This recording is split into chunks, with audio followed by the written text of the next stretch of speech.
na Smart ye ne ho mmobo na brabo no obo no em said that you owu a oda ho a nyuma ebedi ne chi no nyuma ateni de bedi de chi entro bedi de chi beisam bedi ne chi for na say yemu ade na bedi ne chi for na say gandam na bedi ne chi enya gandam pe o efe so no kro no ene epobo yama bedi Captain Smart de chi no yama bedi de chi no esa say nyama Captain Smart ye nia nyama Captain Smart ya kinsu amafo nia no ye bi and then make about 24-hour economy.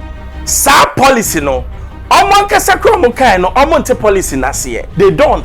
Because the flag bearer is saying something else, the communicators are saying something else, Sami Jenfi is saying something else. They don't even understand the 24-hour policy that they are saying. And asama mode bano Ghana for who say nya papa nyankopon agye atum say nya papa egitabia de nguase na bebrem 24-hour economy mo start ye no ye mu bi ka kire mo say papa yi de wo ka na mahama wo kra wo nte ase wonim de wo ka ma menka bi keke na menka bi na da Ghana for na sabi manu da sumina so omo madwen wo fom no mo nyintum na mo kwoto aba man DC na yei na omo wo fom na su agu nyankopon so a se nyankopon kire ye kwan no na o ma kire kwan no nenne manu fomfom munim de mo ka nguase Sami Jamfi de krata ba bonten tien komano say 24-hour economy no wabesre NDC communicators wabesre omo ye advert omo ko radio so ko TV so ko ka ho asem se wo be kwa ko ka ho asem a wo pacho bra na omo nkire wase anse na wo be kwa wako krata ne kra ma bonten ankaye Sami Jamfi tie Niama bebre omo ka no who say am fa share obika so be 24 hours ohia minimum of 6 years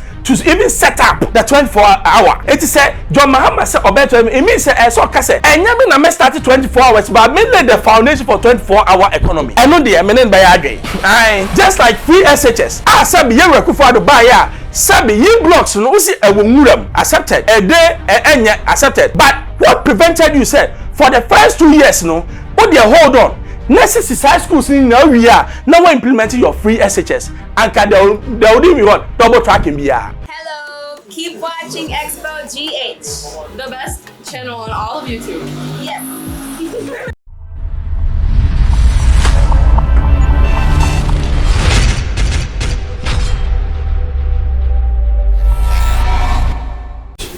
Hello, hi Xposed GH Batch FM members and subscribe mommy.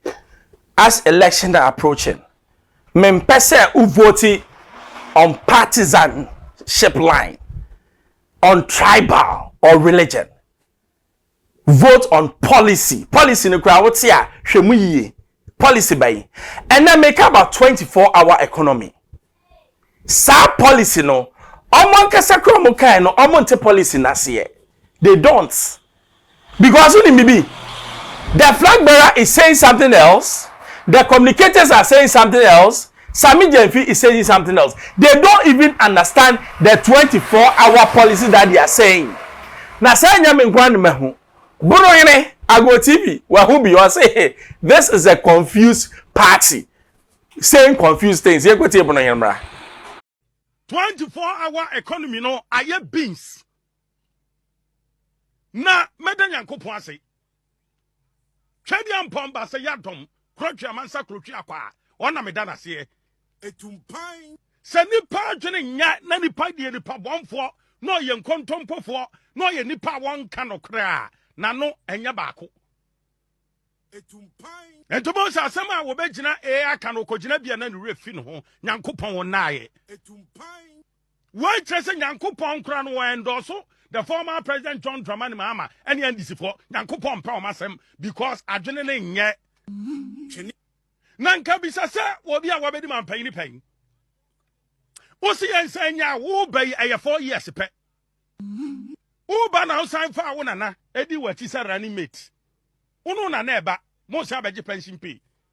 Na zika no guan se sam fama mo. Enti asema mo de ba no Ghana fo hu se nya papa nyankopon agye atum se nya papa. Etumpan. Egitabia de nguase na bebre mo. Etumpan.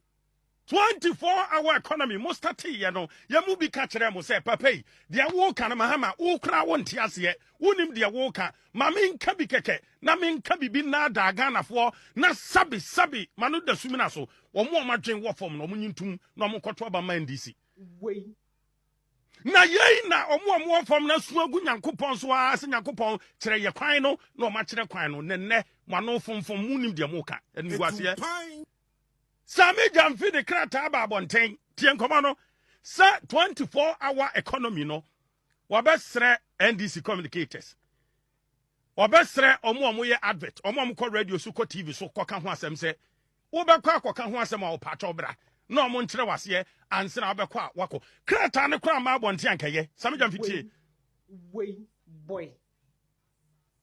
Sami Jamfi tie krata ne kra ma bonten ankaye ene kan nguase no mo amuhyam dam sa wa ni ato ba wie na mada and our pedi I don't know can you say krata no awde ba bonten no I expose NDC ama obi e hu se 24-hour economy no enye possible because what they ba no ntiase twene akasa na wa ye den krama asafa nkrama obi no ntiase wa hene na den kra koma no okurom no hene ntiase chiami obetre hene ase o se ebobo mi ntiase a kromafo ye be den atiase and our pedi I don't know can you say mi bi sa kromafo ye be den atiase 24-hour economy and na omo the advert bi aba I was social media DKB mebo amwatie pa and our pedi I don't know can you say ade asɛm a mampai bi ba sane be ya unya ge enya wo yere kora unya mpana mumu ye NDC fo mu Ghana fo Asase. na wo de oba ne koda mu wie sabe manu da sumina so nkreti me mfa ncha me yatete me yabunu ni yatete me pa kama na wo ne ba no akoda mu wie na wo gya ba ne kwan a NDC for ma DKB aya advert say bank be ya adwuma 2 a.m. enti ma oba ne check 2 a.m.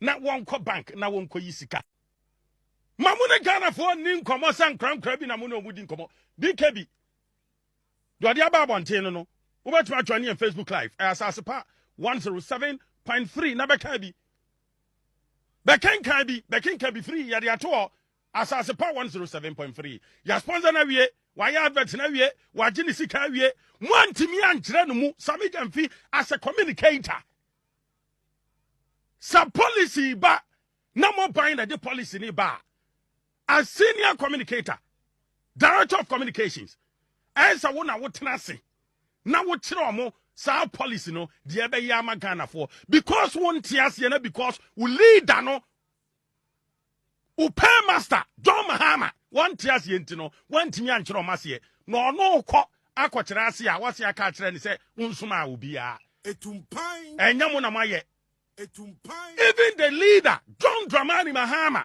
ye bisa ne 24-hour economy papa ya hunyansa sabe manu de suna so ankyere ma na to aso mu asem o kan ni se discotheque ye be ko disco ye be sa jankuja yentie the former president John Dramani Mahama discotheques, our nightclubs, our hotels, 24/7, 24 hours a day, retail centers, all the malls, the discotheques, our nightclubs, our hotels, 24/7, 24 hours a day, retail centers, all the malls. Wow, we are leader. Obi afan ho competent leader our person lead Ghana.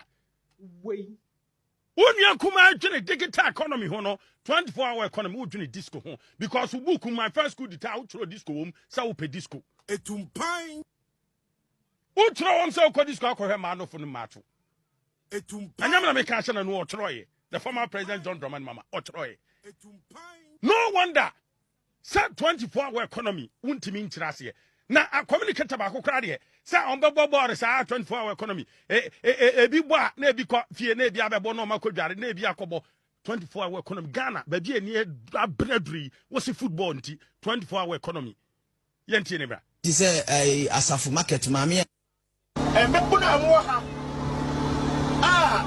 o ma bobo ene yes say the 24-hour economy ba ye ba ya part I work from West Before and I do area any anumre. You be see back no. Na bola wa bola wa ha no. Don't be boa. Wo bon kan ya. Eh the same back. And I wo. And you bet my day. Wo bet na bo. Wo na ko wani.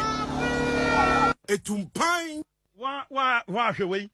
You see, the Ghanaian politician up a slogan, free SHS, free this, 24-hour. Listen, there is nothing in no detail because Omni said, Omkane to Ghana for Chima, they will vote. No matter how many say, constitutional is not binding enough. It's not biting them. It's your banner one ya won't mean who. Okay. Your man said, "No man, once debe free healthcare. One man, what you got you? What you got you? Because constitutional holding the president accountable to anything." Now let me come to the 24 hours. First of all, factories need about 24 hours in factories no way. Yes. It's Nippon started say okay 24 hours now. Bisane say, where are the factories? Number 2, the electricity company of Ghana is indebted, and now yekai Songo way independent power they shut down because we can't pay them. So we are even indebted. I say on your bar more and more night no metiso. TNU. Me boreholes. No one who nyasa wom. The third one is okay say 24 hours security wise. Yeah, police force. How is it one police force to how many people in Ghana? About 1,000. Do we even have the security to man them? Even daytime they are robbing us. So night time is where car eba beye juman fuo no quarter fuo ni atum. It's 24 hours no. What is it? No wonder say the flag bearer say a shower there about 24 hours because a shower there omu nyare. I shower say night club. Na ba bebu o my night club na wo chima. Enya sa papa ben na so ade ba bebu o my no night club. Ya kwa shower. Ba cho yemu bi there. Ya mpa shower why? A shower kwa ni guase ade. Enti onim so mo pa no mo kasam na interrogate it. And can't tell me say me NDC ninti no make am say yo yembie ya dweka yenche politicians say ye wonyansa kakra ye wonyansa because niam bebromo ka no who say am fa hwe obika so be 24 hours ohia minimum of 6 years to even set up the 24 hour. It is say John Mahama say obeto it means say so ka say enya me na me start 24 hours but me lay the foundation for 24-hour economy. I know the eminent by Adre. Just like free SHS. Sabi ye rekufo do buy ya. Sabi ye blocks no usi ewonwuram. Accepted. A day enya accepted. But what prevented you said for the first 2 years no, what they hold on. Necessary schools in now we are now implementing your free SHS and can they will do what double tracking be. But for the sake of voters, I'll pass it. It's policy no good by implementation. Poto. And no be na ye radoma so ye no. 24 hours on when him send your canon and yet feasible. But him say Ghana for Jimmy to obeka try ye. Ni aso ya di atum. Ba wa o hwe me bie wa adwemu. Me say ye radoma be catch him say the 4 years now on no betena so no or the basis of it na etimi take offer. I understand. But catch him so no be implemented for 24 hours now, any possible. So don't be fooled by it. Now, young Captain Smart, so I can say me. I say Akufo-Addo, or then, so I'm quite for. Hey, presidency, no, Yamubi, no, so Mamayo say, oh, why you crying to so he's still the president of Ghana? I can't say me now, lawyer and Pastor Boa. I'll see you, young Hemra. Captain Smart, and I don't need the power of the jail, but some of us will advise ourselves, we'll take you to court. Look, it's high time I say cited Captain Smart for contempt of court. Any media general for. Or they say, yes, cited Captain Smart for contempt. Then the media general, board members, and British Ajimamono, Ekahua. Now what said the entire case pending with court. Ye diasem. Now what threaten say president no, indirectly no, the judiciary obi judge people on jaili na Captain Smart here. The one mobo na brabo no obono. Said that you owa oda nyuma ebedi ne chi no nyuma ateni de bedi de chi entro bedi de chi beisam bedi ne chi when I say yemu ade ne bedi de chi when I say gandam ne bedi ne chi enya gandam pe o efe so no krono ene epobo nyama bedi Captain Smart de chi no nyama bedi de chi no esa say nyama Captain Smart ye nia nyama Captain Smart ya kizu amafo nia no ye bi ne kasa okra no erata motos politicians omoto ma eminia no o dey say no politicians debra moto man no evidence ayewo ewo homo no Nema Captain Smart accuse obiara no or accuse of corruption or corrupt or accuse obi of a man or so obi obada or so the man accuse obi of when say nepotism or everything that Captain Smart talks about. Now adiba ko yemi yani bakubia na onwoni President Nado say Nanado ye bema onjeli galamsey for bakope Nanado ye bema onjeli galamsey for bakope na kobehu Captain Smart Nanado need the power of the jail, but some of us will advise ourselves. You see, asem ewo quarter, okay, so careful. Debbie, I may say, you are Captain Smart. As much as some of us admire you, as much as some of us look up to you, sometimes you go off. Sometimes all chances be one man. You need to be guarded. The presidency of Ghana, politicians no mama presidency in any hurry. I'm telling you. Because Oko United States, the president, the number one gentleman, nobody will insult him. Whether or a Republican or a Democrat, and the president. Ujina, you have the nerve to tell me, say, the president can arrest anyone? That's his impunity. Meanwhile, as I'm called Kwato, and you're saying it. And your producers are not even telling you, say, what you see, Makacha say, Onia TV, they have agenda. They have agenda. People don't see. Because me and my station now can't say, well, I'll fire you. I don't care what you bring me. Share. Maybe can't say me. No being farmer news money.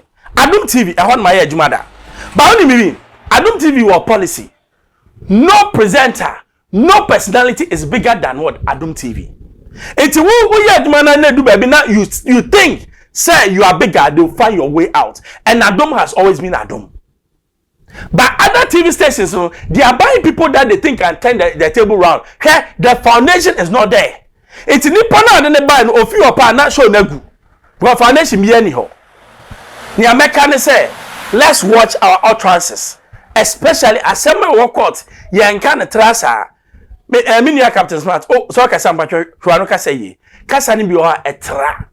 Kasani biwa enye fe wa ma ya bada style ya keka wanim sa too much asam no oka kura ho kakra no bi hu sa ade na ka nyansa wo mu but the way o kan ni nti ma hu nyansa bi e hom aha Xposed GH but your FM members o subscribe mame or the tumpa no anose bye.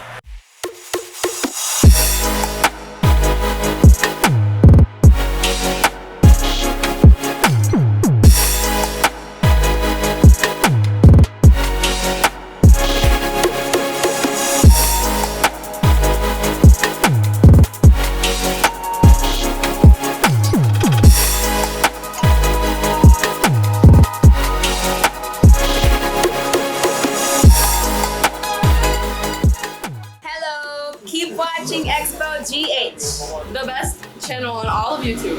Yes.